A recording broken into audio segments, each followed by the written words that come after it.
Bonjour à tous et bienvenue dans cette revue de presse. Aujourd'hui dans l'actualité, je vous propose Netflix du jeu vidéo en streaming dès 2022 et ajouté gratuitement. Ça fait toujours plaisir, nous allons voir quelle est la stratégie de Netflix sur ce sujet. En second article, je vous propose une petite pépite. Facebook panique, 75% des utilisateurs d'iPhone ont adopté l'anti-pistage d'iOS 14.5.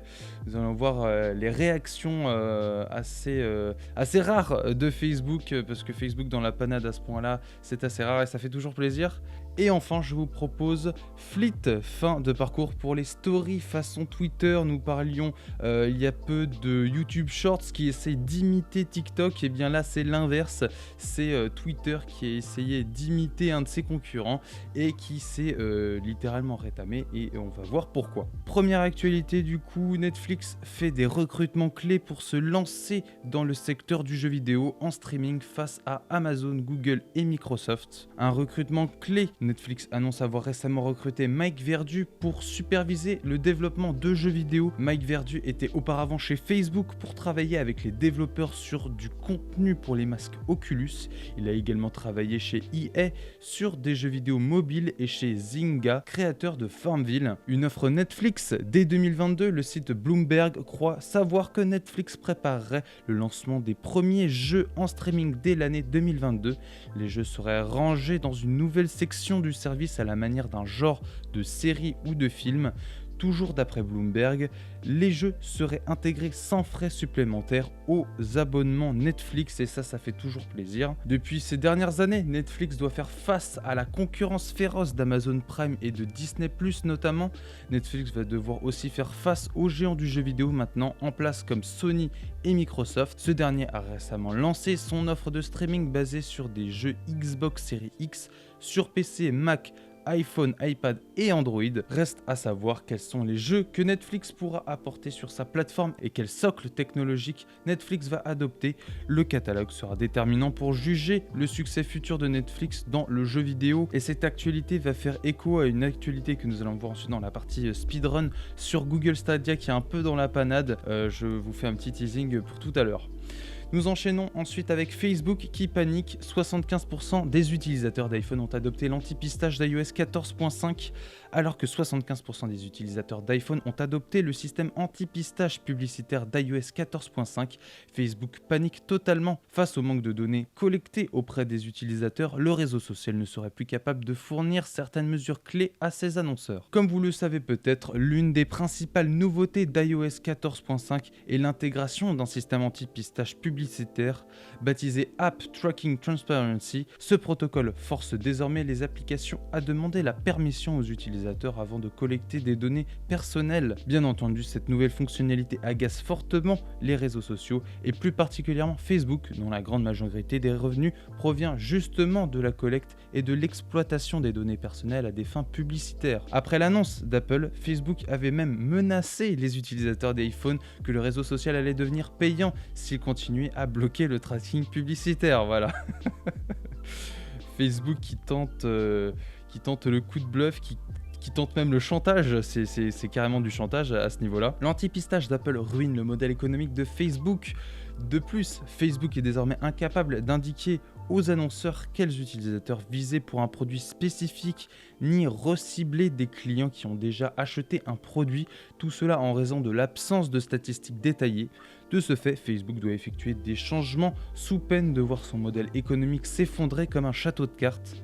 D'après les déclarations de Mark Zuckerberg, le réseau social travaille actuellement sur, je cite, sur de nouvelles fonctionnalités publicitaires qui nécessitent moins de données pour mesurer le succès d'une publicité. Et clairement, moi qui ai toujours été un utilisateur Android, je vous avoue que cette mise à jour 14.5 me fait douter sur mon allégeance.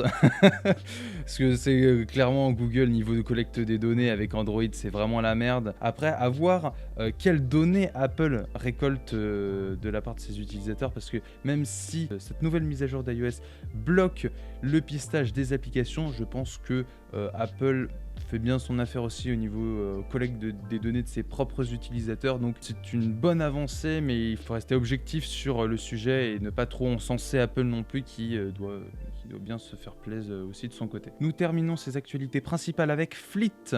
Fin de parcours pour les stories façon Twitter. Cette fonctionnalité n'a pas rempli son objectif d'attirer de nouveaux utilisateurs.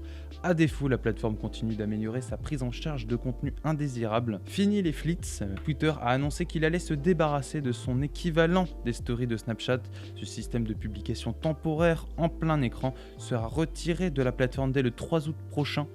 8 mois à peine après son déploiement. À la place, certaines de ces fonctionnalités comme les autocollants GIF ou GIF ou on s'en fout, ou le formatage de texte seront réintégrés au tweet classique, une décision due au fait que les Fleets n'ont jamais rempli leurs objectifs. En effet, ceux-ci étaient censés ramener de nouveaux utilisateurs sur leur réseau social. Garder ces utilisateurs à défaut d'en trouver de nouveaux si la plateforme peine à faire tweeter de nouveaux utilisateurs, elle améliore au moins l'expérience pour les tweetos déjà inscrits et c'est en tout cas ce qui ressort du dernier rapport de transparence de l'entreprise. On y apprend qu'elle a pris des mesures contre plus de 900 000 comptes pour comportement abusif rien que sur la seconde moitié de 2020, soit une augmentation de plus de 140% par rapport aux 6 premiers mois. Et on en avait besoin apparemment sur Twitter, curieusement.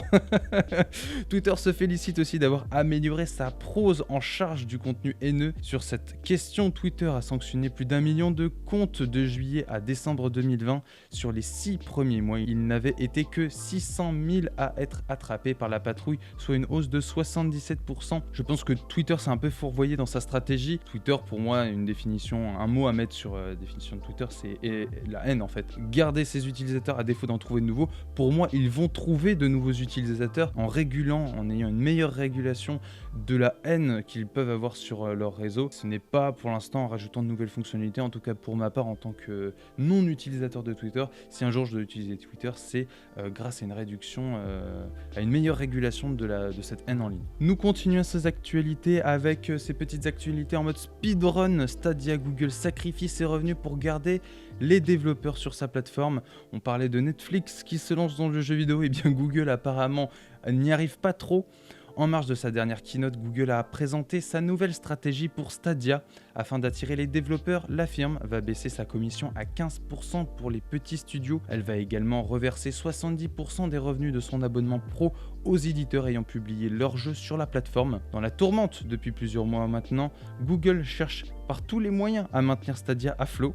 Alors que la firme a définitivement abandonné l'idée de développer ses propres jeux, il ne lui reste plus qu'à espérer que les développeurs proposent leurs titres sur la plateforme. Pour s'assurer que son catalogue reste régulièrement alimenté, la firme de Mountain View est prête à tout. Pour l'actu suivante, assez curieux, il y a beaucoup de petits articles assez sympas aujourd'hui je trouve. Resident Evil Village, Capcom réagit face à un crack améliorant les performances du jeu. C'est souvent la même histoire des niveaux, le fameux logiciel anti-piratage est utile pour les développeurs mais pas vraiment pour les joueurs. En effet, celui-ci bride souvent les performances et un crack assez fâcheux vient d'être réalisé pour la version PC qui apparemment améliorerait les performances. Je vous laisse retrouver l'article en description qui contient la vidéo, en tout cas le lien de la vidéo comparant un peu avec et sans le crack. Mais pour ce qui est de l'article, comme par hasard, devant le fait accompli qui a pris en popularité sur le web, la firme d'Osaka s'est alors fendue d'un communiqué au site Eurogamer. Les développeurs vont donc, entre guillemets, prochainement développer une grosse mise à jour sur PC pour régler ces nombreux soucis. Je cite, l'équipe travaille sur un correctif pour résoudre les problèmes de performance de la version PC. Il devrait être disponible bientôt. Nous aurons plus de détails prochainement. Comme dit l'article, il faut des fois mettre les gens devant le fait accompli pour qu'ils bougent leur cul. Et là, c'est ce qui a été fait et c'est toujours assez marrant que le piratage directement montre à quel point le jeu peut poser problème. Une nouvelle actu tout aussi cocasse, malaise, vomissement et crise de nerfs lors de la projection de ce film au Festival de Cannes. En plein Festival de Cannes, des spectateurs ont assisté à la projection d'un film provoquant un gros malaise dans la salle mardi 13 juillet. Des scènes gore du long métrage ont provoqué de vives réactions chez certaines personnes. Une vingtaine de spectateurs évacués, c'est lors de la projection du long métrage Titan réalisé par Julia Ducournau que certains ont été pris de nausées, vomissements et d'évanouissements. Des individus n'ont pas supporté les scènes gore. Les camions de pompiers étaient aux abords de la salle afin d'anticiper justement ce genre de réaction, c'est-à-dire que les pompiers étaient déjà là, ils savaient qu'il allait y avoir des problèmes, nous verrons ensuite pourquoi. Interrogés au micro de BFM TV, certaines personnes qui ont assisté à la projection du film se sont montrées scandalisées. Je cite, je suis choqué, c'est impensable de réaliser ce genre de choses. Ça me fait penser à la scène de la Cité de la Peur où les gens sortent outrés du film. Il faut dire que certaines scènes sont effectivement violentes, comme le ventre du personnage principal enceinte qui commence à se déchirer, ou encore une brosse à cheveux plantée dans la figure d'un personnage vomissant. Ouais, ça on l'a déjà vu dans Alien et dans Predator, les ventres de femmes enceintes qui se déchirent. C'est pas nouveau, on a affaire de petits joueurs. Cependant, certains spectateurs nuancent et ont finalement été séduits comme cette jeune femme interrogée par Allociné. Je cite, énorme claque vraiment, je pense que j'ai adoré. J'ai pas compris ce que je ressentais, mais j'ai adoré.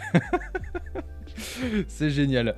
Même politique que pour Grave, Julia Ducournau, j'ai l'impression que c'est plus français, a également réalisé le long métrage d'horreur Grave en 2016. Le film met en scène une adolescente au sein d'une famille végétarienne et vétérinaire qui se met à manger de la viande lors d'un bisutage organisé par les élèves de son école, ce qui réveille en elle son cannibalisme. À l'époque, il avait déjà suscité la polémique. Voilà, je me suis bien marré en lisant cet article, je me marre davantage en le relisant une seconde fois et j'adore mettre ce genre d'article de temps en temps qui fait plaisir. Nous enchaînons avec deux articles avec des dates clés. Le premier c'est Pokémon Unit, la date de sortie pour la Switch dévoilée. Je vous la mets là, la date. Ainsi Pokémon Unit sortira la semaine prochaine, le mercredi 21 juillet sur l'eShop de la Switch, en free-to-play avec bien entendu des microtransactions à l'intérieur. Et l'actu suivante, c'est le jeu de simulation de tonte de pelouse arrivera au mois d'août. Voilà, si les gens attendaient impatiemment ce jeu de vidéo de tonte, mais pourquoi j'ai mis cette actu pour le 10 août 2021. Voilà, si des gens aiment les jeux de simulation allemands, vous en avez un. Et nous terminons avec cette actu incroyable. Nintendo Switch pourrait limiter le Joy-Con Drift. Il suffirait d'un morceau de carton. La vidéo qui est dans cet article et bien entendu tous les articles dont nous avons parlé qui sont en description, n'hésitez pas à les lire et à approfondir les sujets que j'ai juste résumés en surface, hein. N'hésitez surtout pas à approfondir des sujets qui vous intéressent. Le problème du Joy-Con Drift est clairement une épine dans le pied de tout le monde, de la direction de Nintendo aux simples joueurs, et comme nous vous l'indiquons il y a quelques jours, tout pousse à croire que les futurs acquéreurs de la Nintendo Switch OLED seront concernés eux aussi, parce que bien évidemment, il y avait aussi beaucoup d'articles aujourd'hui sur le fait que la Nintendo Switch, la nouvelle Nintendo Switch, ne coûterait que 10 € de plus à produire pour Nintendo, mais en coûterait 50 de plus pour les joueurs qui veulent l'acheter. Donc déjà, autant dire que Nintendo s'en met bien plein les poches, mais en plus, on apprend que le problème du Joy-Con Drift n'est pas réglé sur cette nouvelle Nintendo Switch. Tandis que le constructeur de la console rechigne visiblement à corriger le tir, un nouveau venu dans le monde des youtubeurs affirme avoir trouvé comment remédier au problème et la solution est à la portée de tous. C'est un simple morceau de carton à positionner sous le Joy-Con qui augmenterait la pression sur le Joy-Con et du coup réduirait le possible jeu qui pourrait y avoir et qui décalibrerait un peu le Joy-Con. Je vous laisse aller voir la vidéo si vous voulez voir. En plus, c'est à la portée de tous, c'est juste dévisser le plastique qu'il y a dessus, foutre un morceau de carton et basta. Et ça, c'est le genre de petit trick qui fait plaisir parce que même un gamin peut le faire et il demande à ses parents et il dévisse et boum, le problème est réglé. Vous avez sauvé 90 balles. Et c'est sur cette actualité que je vous laisse. J'espère que les actus d'aujourd'hui vous auront plu. Moi, j'ai adoré. Aujourd'hui, les actus étaient particulièrement sympas. Sur ce, nous, on se retrouve demain pour une nouvelle revue de presse. Salut!